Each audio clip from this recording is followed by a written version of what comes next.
Mara nyingi fikra zetu huwa hazielewi maana tunavyosema wakati wa Bwana. Ndio maana watu wengi wakati mwingine huwa tunaamua kutafuta njia zingine za kutimiza ndoto zetu haraka haraka, labda njia za mkato, au labda kufikiria ngoja tufanye hiki, huku tukifikiri kwamba wakati wa Bwana ni jambo ambalo la kuchelewa, lakini sio kweli.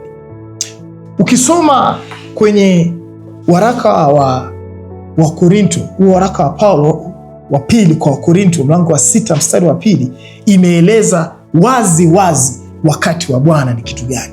Na hilo andiko linasema hivi: kwa maana asema, wakati uliokubalika nalikusikia, siku ya wokovu nalikusaidia. Tazama, wakati uliokubalika ndio sasa, tazama, siku ya wokovu ni sasa.